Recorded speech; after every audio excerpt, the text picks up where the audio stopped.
Bridges, sir.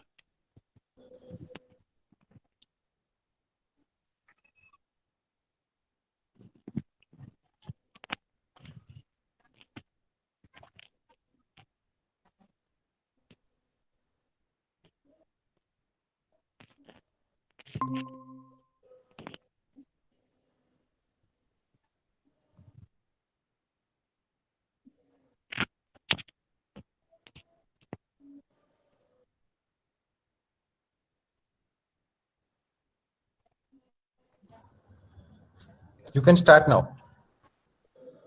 Yes, sir. Good afternoon, everyone.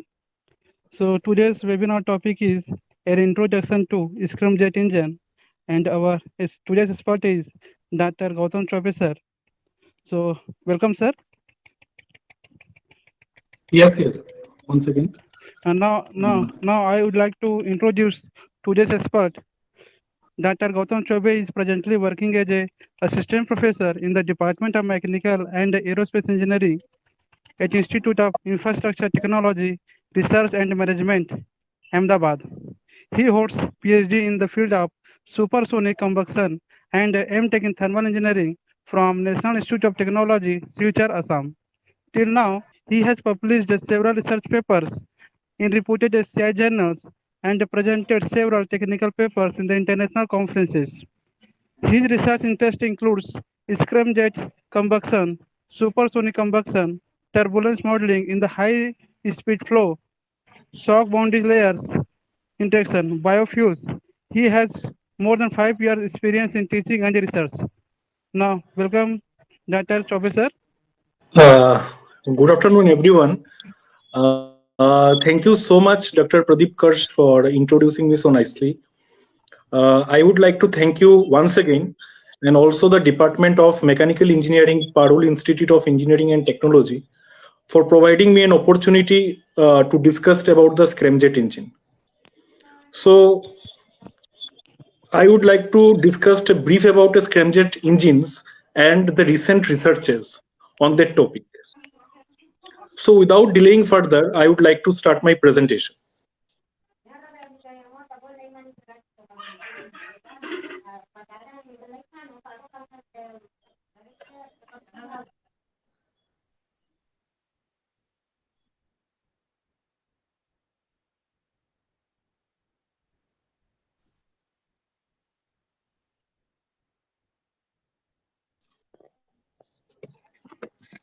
Is it visible to everyone? Yes, sir. Yes, sir. Visible, Okay, sir.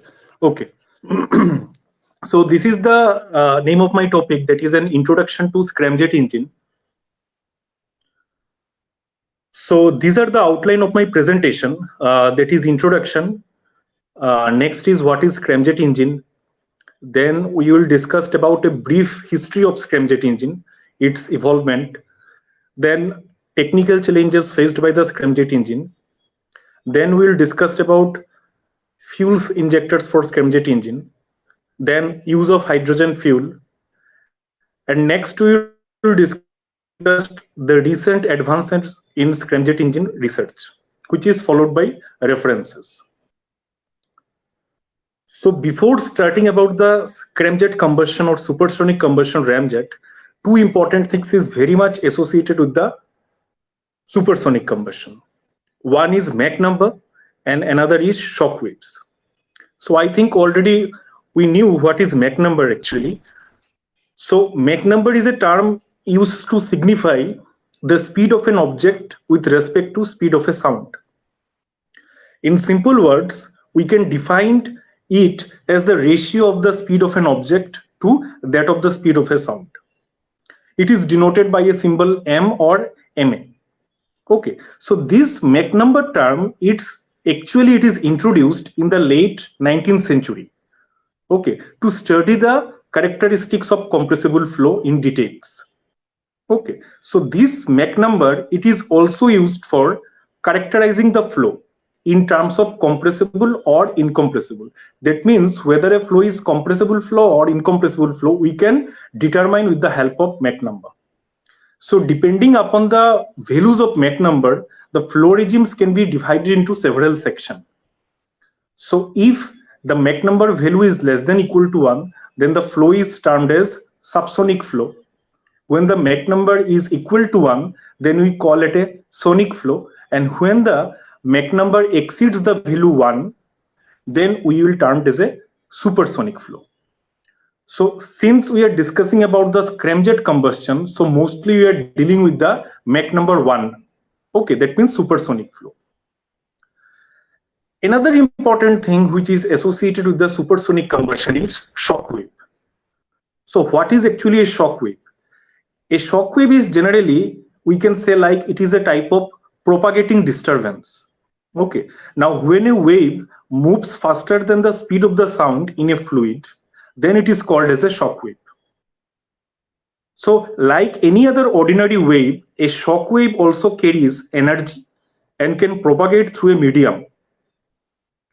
However, we can say like a Mach number is also, or shock wave is also characterized by an abrupt, nearly discontinuous change in pressure, temperature, and density of the medium.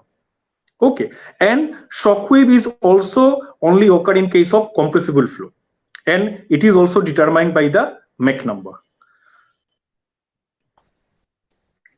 So before discussing about the scramjet engine, the main question is, what is the motivation for choosing a scramjet engine?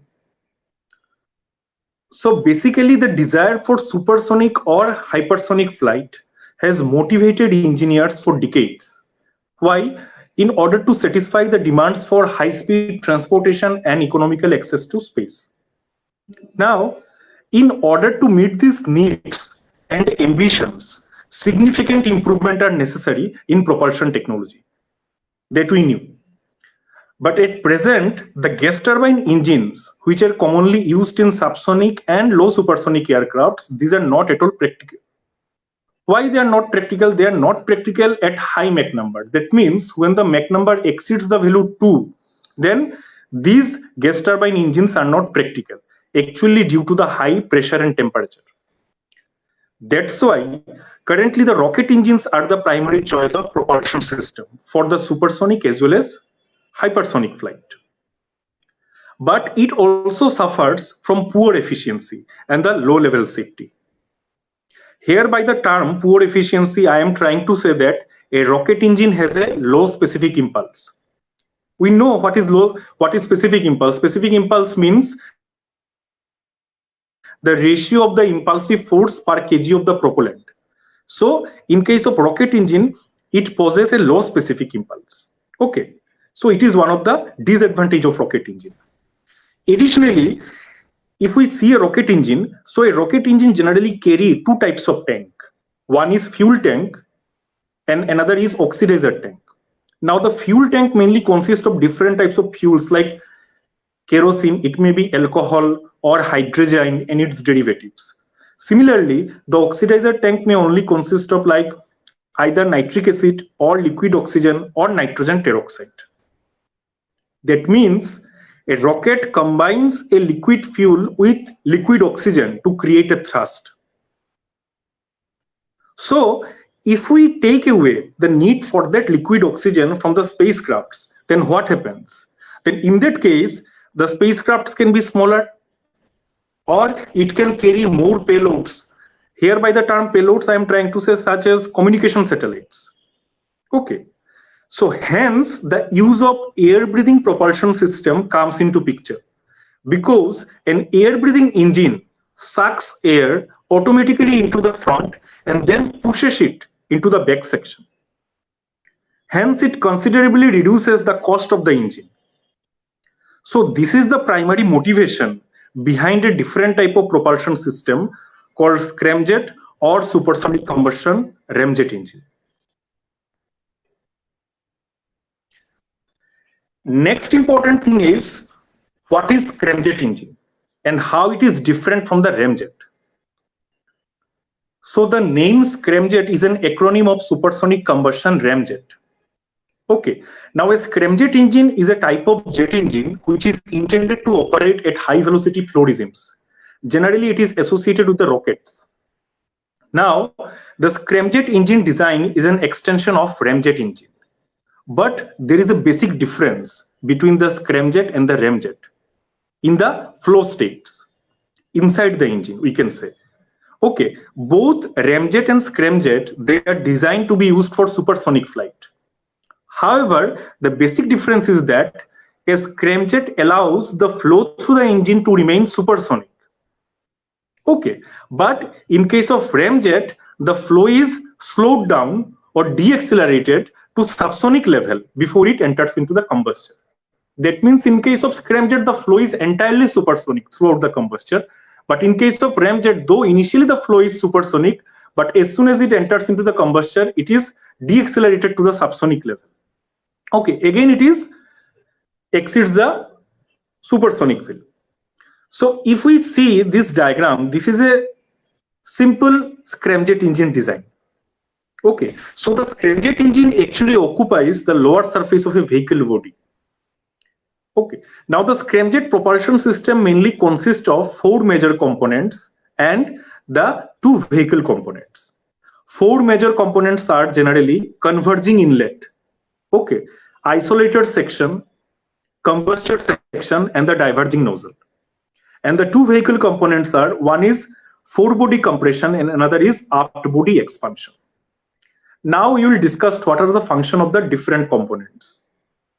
Okay, so the forebody and the converging inlet, they actually capture, compress, and slows down the flow through a series of oblique shock waves. Here the air which is captured, actually they undergoes a reduction in the Mach number with an increase in pressure and temperature as it passes through a series of oblique shock waves. It is also given in the figure. Okay, now the next section is the isolator section. So the isolator acts as a bridge between the combustor section and the inlet section, and it also helps in further slowing down of the high speed flow. Okay, now when the combustion process begins to separate, because boundary layer separation phenomena occurs in case of scramjet engine, then what happens? A pre-combustion shock is formed. Now the shock structure and the shock strain allowed this required pressure rise to take place over the finite distance, and thus isolating the combustion process from the inlet compression process. And in this process, they prevent the inlet surge or unstirred phenomena. Gautam sir? Okay. Gautam sir? Yes. Yes. Please see the message. Yes. Okay. Okay. Now the combustion is achieved through the continuous injection of fuel in supersonic flow. Okay. And the fuel injection is taking place in different injection techniques. There are several types of injection techniques which are associated with the scramjet engine. We will discuss it later. Now, when the fuel mixes, combusts, and increasing the pressure and temperature of the flow, and in that case, it provides an efficient air-fuel mixing within the available combustion length. So this is the primary function of the combustion. Now, the final part is the diverging nozzle. So after the combustion process is over, the flow is expanded into the diverging nozzle. Okay. Now the expansion system mainly consists of the nozzle and the vehicle aft body. It actually completes the propulsion flow path and controls the expansion of high pressure temperature gas mixture to produce the necessary thrust. So in this way, a scramjet engine actually works. Next, we will discuss about the brief history of the scramjet engine. So, the design for supersonic as well as hypersonic engines, these are actually started in the early 1900s. And the theoretical studies related to scramjet engines, they are reported in the 1920s. Now, during and after the Second World War, tremendous effort has been done for developing the high-speed jet and the rocket-powered aircraft. Okay. Now, NASA started its research on the scramjet in 1950s. After the Second World War, research on the high-speed jet and the rocket-powered aircraft was always on the top priority at that time. But initially, the primary goal for civilian air transport is to reduce the operating cost of the air vehicle. okay, rather than increasing its flight speed. Why? Because the supersonic flight requires a significant amount of fuel. Thus, in that time, the airlines have chosen subsonic jumbo jets rather than supersonic transports due to the high requirement of the fuel at that time. But presently, the national hypersonic strategy has been formulated by the US military and jointly with NASA to investigate a range of options for the supersonic as well as hypersonic flight. Now, the University of Queensland, Australia, they actually reported in 1995 the first development of scramjet. And in 2002, they successfully tested the HISOT scramjet engine. From 1994 to 1998, NASA jointly worked with the CIAM, Russia, that is Central Institute of Aviation Motors, to test a different way of dual mode scramjet engine. Okay. Now, at present, that means in this century, the most advanced US hypersonic program is NASA's HyperX program. Okay, which involved the flight testing through the construction of X-43A vehicles. So here the figure is given for X-43A vehicles. Okay, at present, the work on the supersonic area, it is also in progress in other countries such as Australia, Russia, France, USA, China, Japan, as well as in India.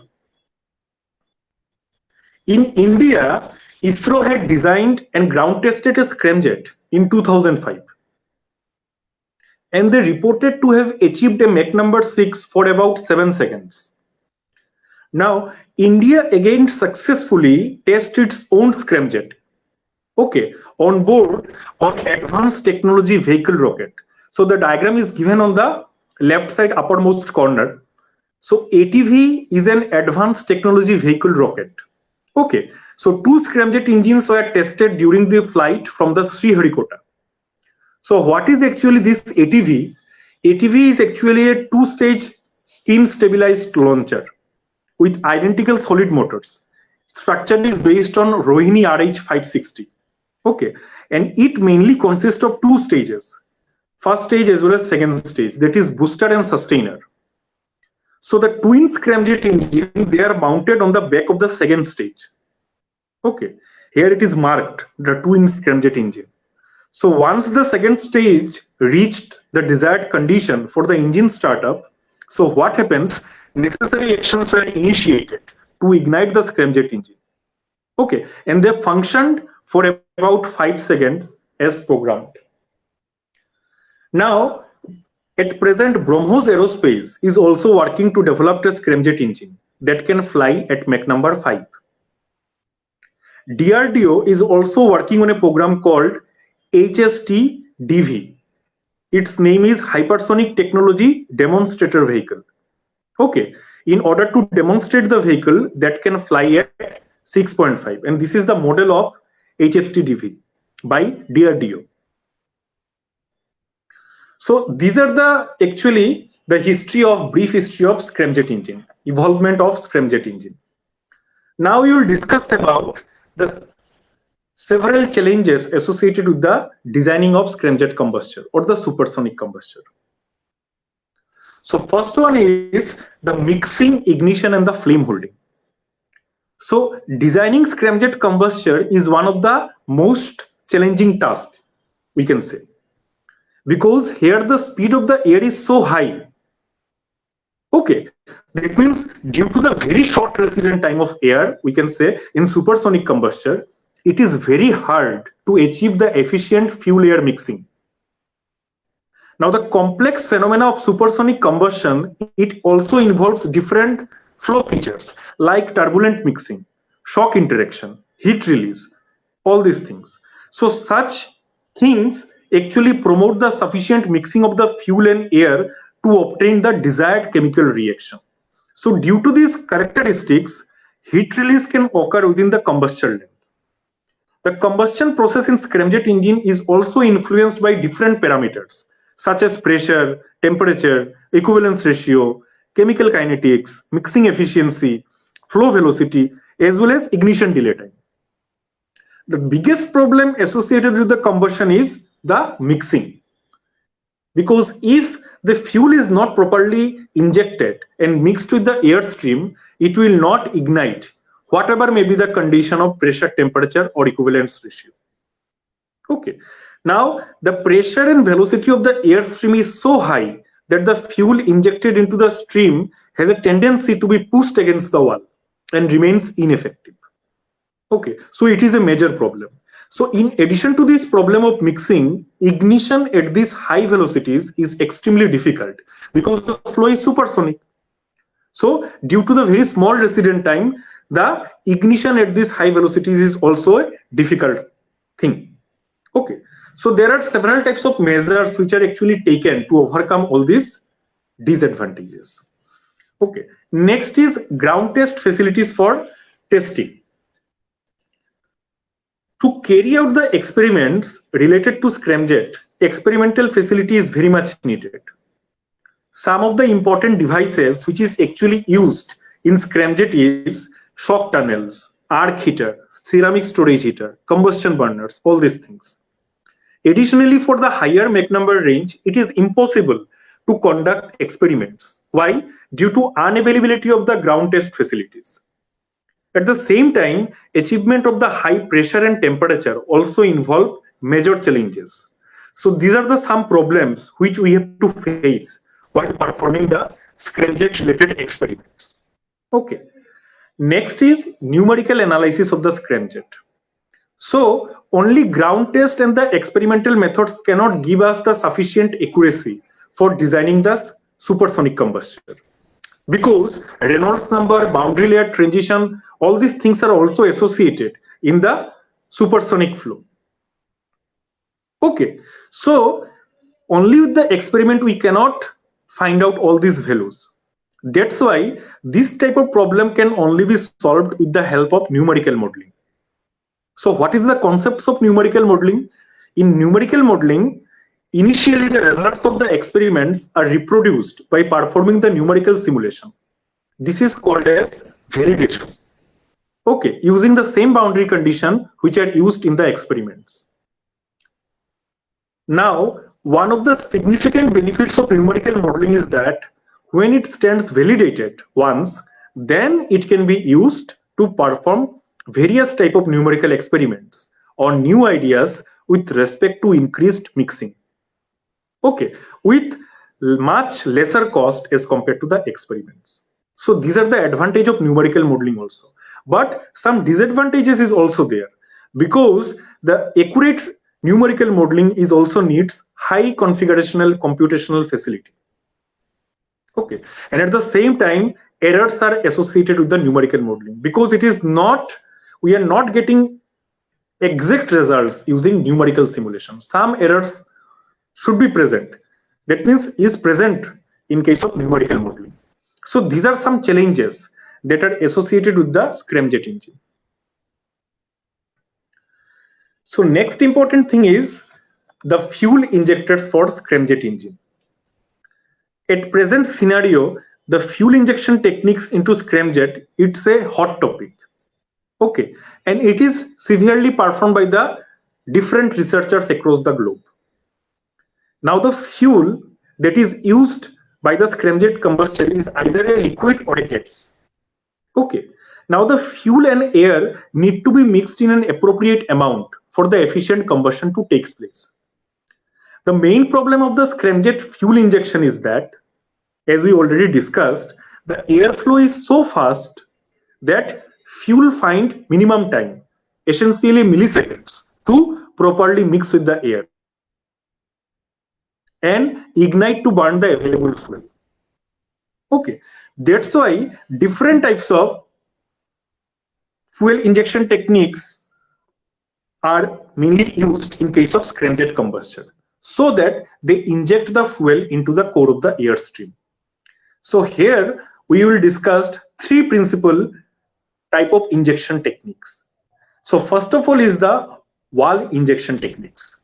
So in this technique, what happens? The fuel is injected either normal or in an oblique direction to the main flow. Okay.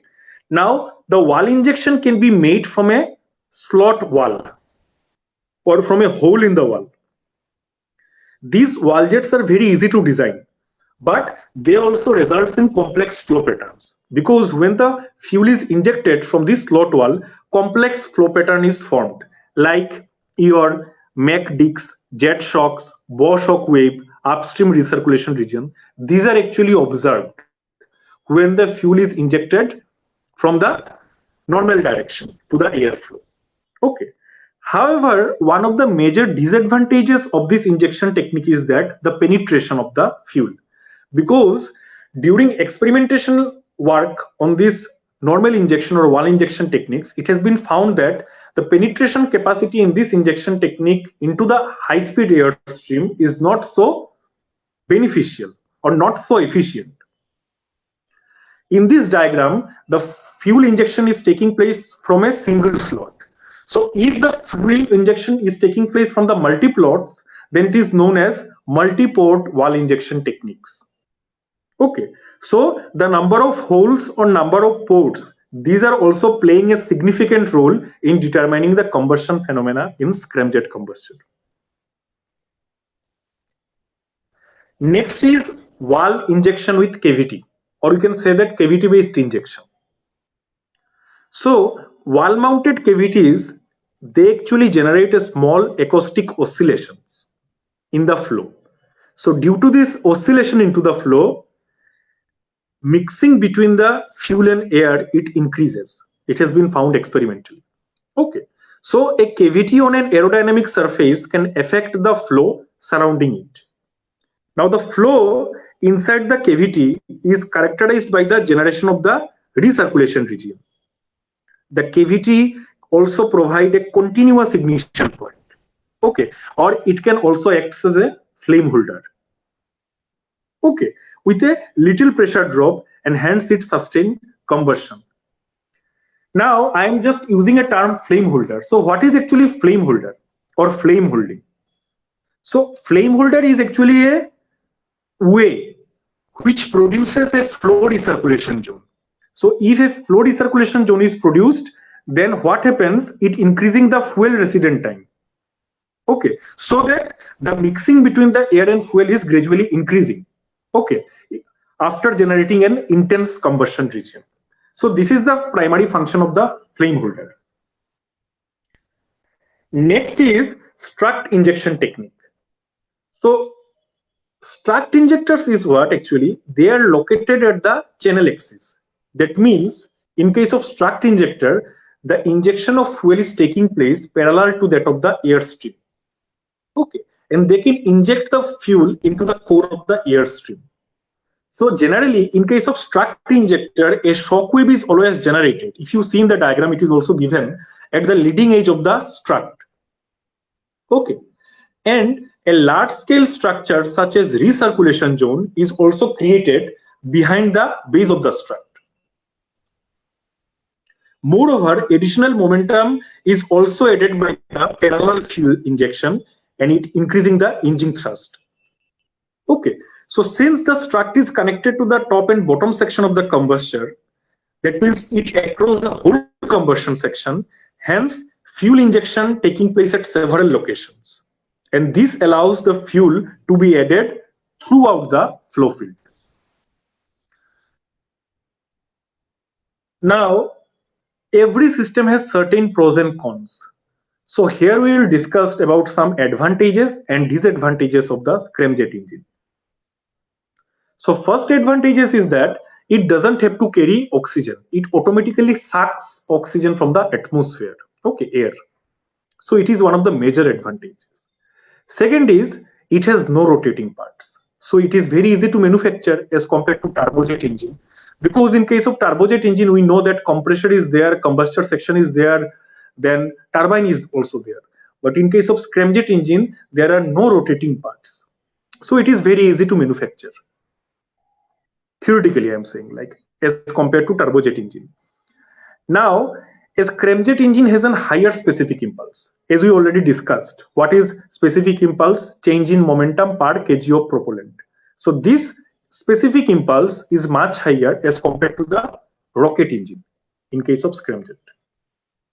Okay, and next is it will be the future scope, like higher speed could mean cheaper access to the outer space in the future. So these are some advantages associated with the scramjet engine. There are certain disadvantages also. Now, generally it has been found experimentally that a scramjet cannot produce sufficient thrust until it is boosted to the high speed around Mach number greater than equal to 5. Okay, that's why it needs a carrier plane or carrier vehicle, scramjet. Next is high instrumentation cost. That means the experimental facility related to scramjet is very much expensive, hence high instrumentation cost. And another is lack of stealth. So I think all of you knew like what is stealth technology. Stealth technology means it is also known as like what I can say as low observable technology. So it is mainly used in the military field. Okay, that means in defense field, which actually makes the aircraft or ships or missiles less visible.